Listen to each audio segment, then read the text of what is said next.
नमस्कार, आप देख रहे हैं खबर उत्तर प्रदेश। मैं हूं आपके साथ तन्वीर। रुक करते हैं खबरों का, लेकिन उससे पहले एक नजर डालते हैं इस वक्त की हेडलाइंस पर। उत्तर प्रदेश में नर्सिंग कर्मियों को डिप्टी सीएम ब्रजेश पाठक का तोहफा। गृह जिले में होगी तैनाती, प्रमोशन के बाद भी बदलाव नहीं। यूपी में एसआईआर में माता पिता और दादा दादी का ब्यौरा होंगे मान्य, बीएलओ को दिए गए निर्देश। 25 नवंबर को होगा अयोध्या में ध्वजारोहण। राम जन्मभूमि परिसर में तैयार होगा पीएम हाउस, होगी अत्याधुनिक सुरक्षा व्यवस्था। बच्चों को हर सप्ताह पढ़नी होगी सिलेबस के बाहर की एक पुस्तक, सर्वाधिक किताब पढ़ने वाले होंगे पुरस्कृत। प्रयागराज में आरओ अभ्यर्थियों ने निकाला कैंडल मार्च। संशोधित आंसर की मार्कशीट व कट ऑफ न जारी करने पर जताया आक्रोश। वाराणसी में अग्निवीर भर्ती में आज दमखम दिखाएंगे 1030 अभ्यर्थी। पहले दिन 12 जिलों के 844 टेक्निकल क्लर्क पदों पर दौड़े। आप देख रहे हैं के न्यूज, खबरों का सारथी। और चलिए अब रुक करते हैं खबरों का और बुलेटिन की शुरुआत करेंगे लखनऊ की खबर से। लखनऊ से खबर आपको बता रहे हैं, उत्तराखंड महोत्सव का उद्घाटन करेंगे उत्तर प्रदेश के मुख्यमंत्री योगी आदित्यनाथ। तो पंडित गोविंद बल्लभ पंत सांस्कृतिक उपवन में कार्यक्रम होगा। 18 नवंबर तक चलेगा उत्तराखंड महोत्सव कार्यक्रम और इस महोत्सव में 200 से ज्यादा स्टॉलों में खरीदारी को मिलेगा मौका। पर्वतीय कला और संस्कृति की प्रस्तुति कलाकार देंगे। और इसी के साथ आपको बता दें, इस समापन पर उत्तराखंड के मुख्यमंत्री पुष्कर सिंह धामी भी शामिल होंगे। तो उत्तराखंड के कई जिलों से आए स्वदेशी उत्पादों की बिक्री होगी। शाम करीब 6:30 बजे उत्तराखंड महोत्सव का उद्घाटन होगा। तो लखनऊ से ये बड़ी खबर आपको बता रहे हैं, शाम करीब 6:30 बजे उत्तराखंड महोत्सव का उद्घाटन होगा। उत्तराखंड महोत्सव का उद्घाटन करेंगे उत्तर प्रदेश के मुख्यमंत्री योगी आदित्यनाथ। पंडित गोविंद बल्लभ पंत सांस्कृतिक उपवन में ये कार्यक्रम होगा। 18 नवंबर तक चलेगा उत्तराखंड महोत्सव कार्यक्रम। तो महोत्सव में 200 से ज्यादा स्टॉलों में खरीदारों को मौका मिलेगा। पर्वतीय कला और संस्कृति की प्रस्तुति कलाकार देंगे। तो शाम को करीब 6:30 बजे इसका उद्घाटन करेंगे उत्तर प्रदेश के मुख्यमंत्री। और इसी के साथ आपको बता दें, समापन पर उत्तराखंड के मुख्यमंत्री पुष्कर सिंह धामी भी शामिल होंगे।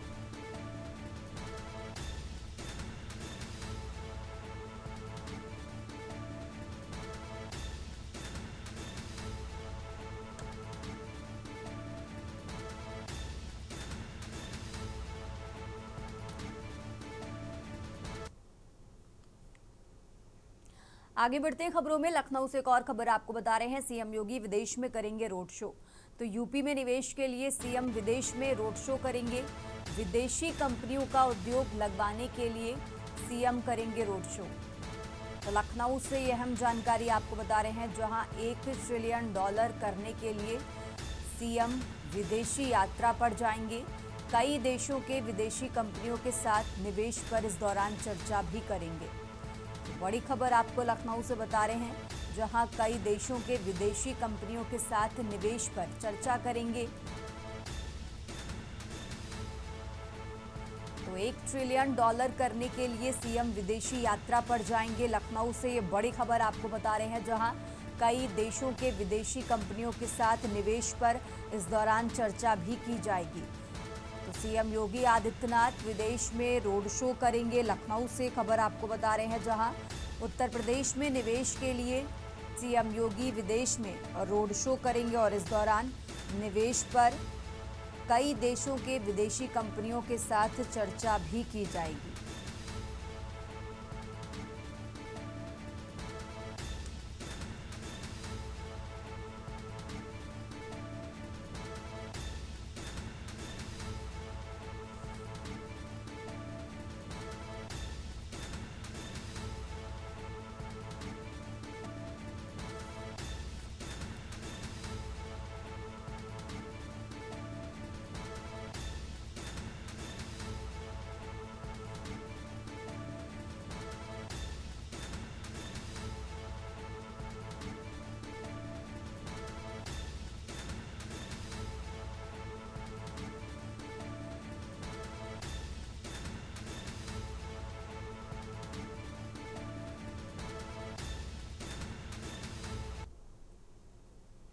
आगे बढ़ते हैं खबरों में। खबर लखनऊ से है। एसआईआर को लेकर बीजेपी की टीम मैदान में उतरी है। BLA 1, BLA 2 और बूथ प्रवासियों को जिम्मेदारी सौंपी गई है। तो बीजेपी के तीनों पदाधिकारी संयुक्त रूप से काम करेंगे। जनप्रतिनिधियों को भी बीजेपी ने जिम्मेदारी सौंपी है। लखनऊ से यह हम जानकारी आपको बता रहे हैं, जहां संगठन महामंत्री धर्मपाल सिंह ने पदाधिकारी को निर्देश दिए हैं। पात्र मतदाताओं के नाम सूची में शामिल करने के निर्देश जारी किए गए हैं। और इसी के साथ आपको बता दें, अपात्र मतदाताओं की से हटिए भी काम करेंगे। तो लखनऊ से ये बड़ी खबर आप बता रहे हैं, मतदाताओं के नाम सूची में शामिल करने के निर्देश दिए गए हैं और इसी के साथ अपात्र मतदाताओं के नाम सूची से हटवाने के लिए भी काम किया जाएगा। तो एसआईआर को लेकर बीजेपी की टीम मैदान में उतरी। BLA 1, BLA 2 और बूथ प्रवासियों को जिम्मेदारी सौंपी गई है। बीजेपी के तीनों पदाधिकारी संयुक्त रूप से काम करेंगे। जो पात्र मतदाता हैं उनका नाम सूची में शामिल किया जाएगा और इसी के साथ जो अपात्र मतदाता हैं उनका नाम सूची से हटाया जाएगा। तो तीनों पदाधिकारी संयुक्त रूप से काम करेंगे। लखनऊ से यह हम जानकारी आपको बता रहे हैं।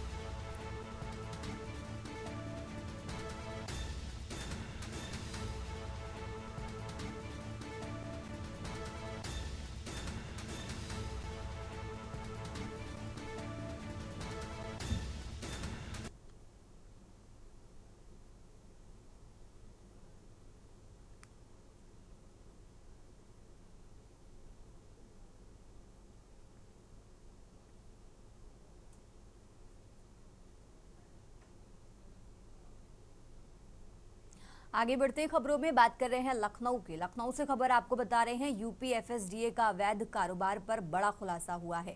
कोडीन युक्त कफ सिरप अवैध कारोबार पर खुलासा हुआ। योगी सरकार ने अवैध व्यापार पर सख्ती दिखाई है। नारकोटिक्स दवाओं के अवैध व्यापार पर ये कार्रवाई सामने आई है। लखनऊ से खबर आपको बता रहे हैं, जहां लखनऊ की 2 सिस्टर कंसर्न फर्में पर कार्रवाई। हार्पिक फार्मास्यूटिकल्स और इसी के साथ लाइफ साइंसेज पर भी कार्रवाई की गई है। तो बंद फर्मों के नाम पर कूट रचित बिलिंग से स्टॉक का इस्तेमाल किया गया। कूट रचित बिलिंग से नशे के लिए इस्तेमाल किया जा रहा था। तो दीपक मानवानी गोडाउन से 3 लाख रुपए की सिरप जब्त की गई है। लखनऊ से खबर आपको बता रहे हैं, जहां BNS में 15 फर्मों पर प्राथमिकी दर्ज की गई। सीतापुर, रायबरेली, सुल्तानपुर में कार्रवाई की गई है। उन्नाव, कानपुर, जालौन, बांदा और इसी के साथ कौशाम्बी में भी कार्रवाई सामने आई है। तो 25 मेडिकल स्टोर्स पर बिक्री पर रोक लगाई गई है। निर्माता फर्म में कमर्शियल शुगर का इस्तेमाल सामने आया है। जांच में पैकिंग, मार्केटिंग में अनियमितताएं भी पाई गई हैं। तो लखनऊ से ये बड़ी खबर आपको बता रहे हैं। निर्माता फर्म में कमर्शियल शुगर का इस्तेमाल सामने आया। जांच में पैकिंग, मार्केटिंग में अनियमितताएं भी पाई गई हैं। यूपी FSDA का अवैध कारोबार पर बड़ा खुलासा सामने आया है। कोडीन युक्त कफ सिरप अवैध कारोबार पर खुलासा हुआ। योगी सरकार ने अवैध व्यापार पर सख्ती दिखाई है। लखनऊ से खबर आपको बता रहे हैं।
आगे बढ़ते हैं खबरों में। अब बात कर रहे हैं ग्रेटर नोएडा की, जहां ग्रेटर नोएडा में एक्यूआई बेहद खराब श्रेणी में पहुंचा है।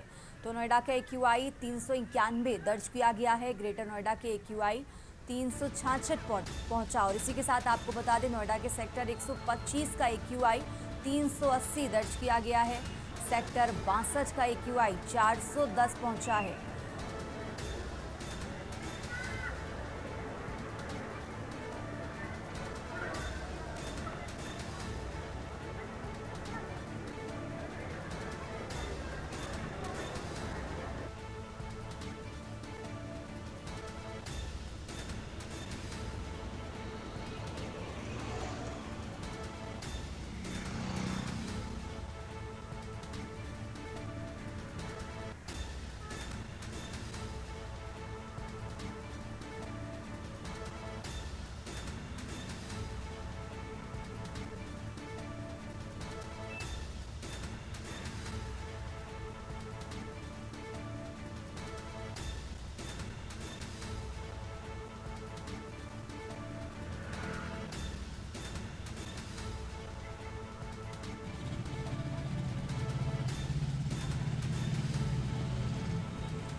और अब खबर कानपुर देहात से है, जहां जनपद कानपुर देहात के तहसील सिकंदरा क्षेत्र के नगर पंचायत राजपुर के अटल नगर मदियापुर के रहने वाले वायुसेना जवान आलोक कुमार शुक्ला ने थाना समाधान दिवस में पहुंचकर उपजिलाधिकारी प्रद्युमन कुमार को लिखित शिकायती पत्र देते हुए बताया कि उसकी भूमि गाटा संख्या 170 व 172 मौजा मदियापुर में दर्ज है। दोनों गाटा संख्या के मध्य नक्शे में कोई रास्ता दर्ज नहीं है।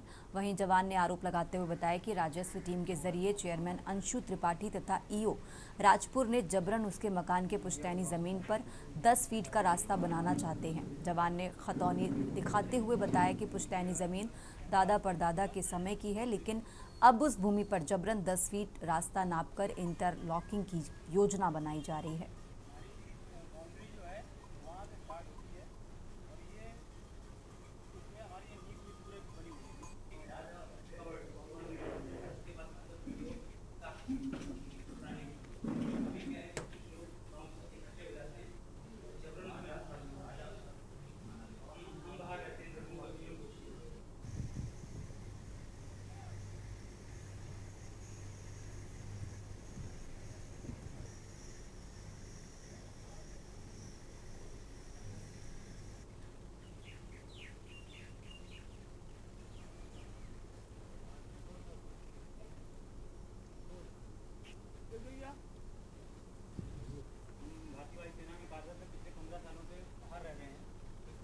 फायदा उठाना चाहते हैं। जबरन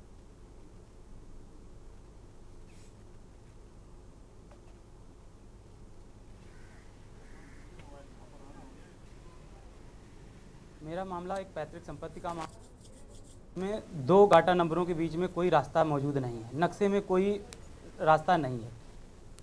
फिर भी नगर पंचायत के कर्मचारी, ईओ मैडम और सभी जो सदस्य हैं उनके, वो वहाँ पे रास्ता बनाना चाह रहे हैं जो कि नक्शे में मौजूद नहीं है। मुझे राजपुर थाना में एसडीएम साहब मिले। मैंने एसडीएम साहब को अभी अपना प्रार्थना पत्र दिया है कि सर इसका जो भी उचित निर्णय हो, जो जो नियमानुसार कार्रवाई हो, वो करें।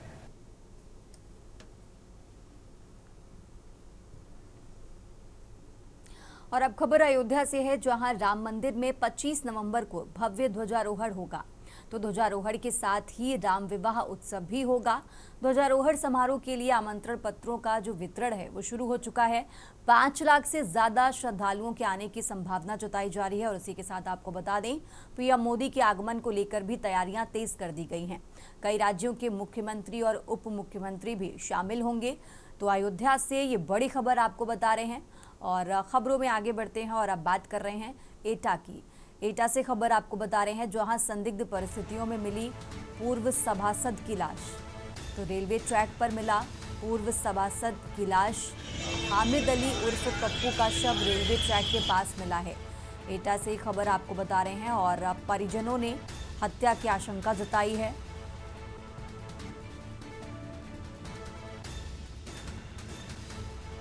तो मृतक भाजपा नेता कफील अहमद का भाई बताया जा रहा है। फिलहाल वरिष्ठ पुलिस अधीक्षक ने घटनास्थल का निरीक्षण किया है। कोतवाली नगर रेलवे ट्रैक का ये मामला बता रहे हैं आपको। तो एटा से खबर आपको बता रहे हैं।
और अब बात कर रहे हैं कुशीनगर की, जहां सीएम योगी आदित्यनाथ का संभावित दौरा आज है। तो बिहार चुनाव से लौटते समय कुशीनगर रुकेंगे सीएम योगी आदित्यनाथ। बौद्ध भिक्षु संघ के अध्यक्ष को श्रद्धा सुमन अर्पित करेंगे सीएम योगी।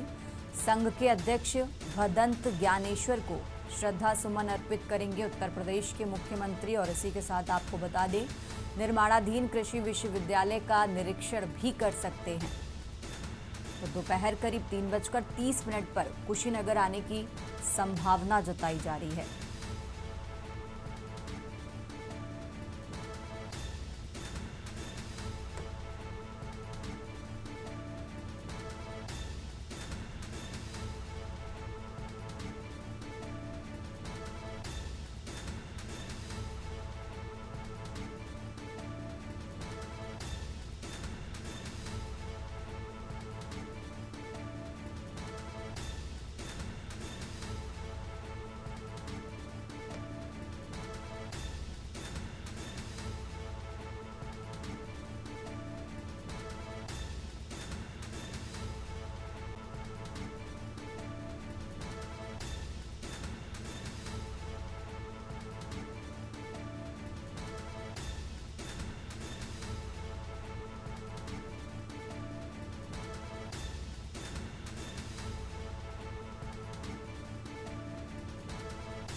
और आगे बढ़ते हैं खबरों में। अब बात कर रहे हैं बुलंदशहर की। बुलंदशहर से खबर आपको बता रहे हैं, जहां हाईवे पर अनियंत्रित रोडवेज बस पलटी। हादसे में दर्जन भर यात्री घायल हुए हैं। घायलों को सीएससी दानपुर में भर्ती कराया गया है। बस यात्रियों को लेकर अनूप शहर जा रही थी और उसी दौरान ये हादसा हुआ है। छतारी थाना क्षेत्र के नेशनल हाईवे 509 का ये मामला आपको बता रहे हैं।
और अब खबर हाथरस से है, जहां पुलिस थाना सिकंदरा राव क्षेत्रांतर्गत मथुरा बरेली हाईवे पर चेकिंग के दौरान पशु चोरों से मुठभेड़ हुई। पुलिस ने मुठभेड़ के उपरांत आत्मरक्षार्थ की जवाबी फायरिंग में पशु चोरी के मुकदमे में वांछित चल रहा 25,000 रुपए का इनामी अभियुक्त आशिफ व अभियुक्त सतीश पैर में गोली लगने से घायल हुए। पुलिस ने घायल अभियुक्त को तत्काल उपचार के लिए अस्पताल में भर्ती कराया है। साथ ही पुलिस ने कॉम्बिंग के दौरान एक अन्य अभियुक्त इमरान को भी गिरफ्तार किया गया है।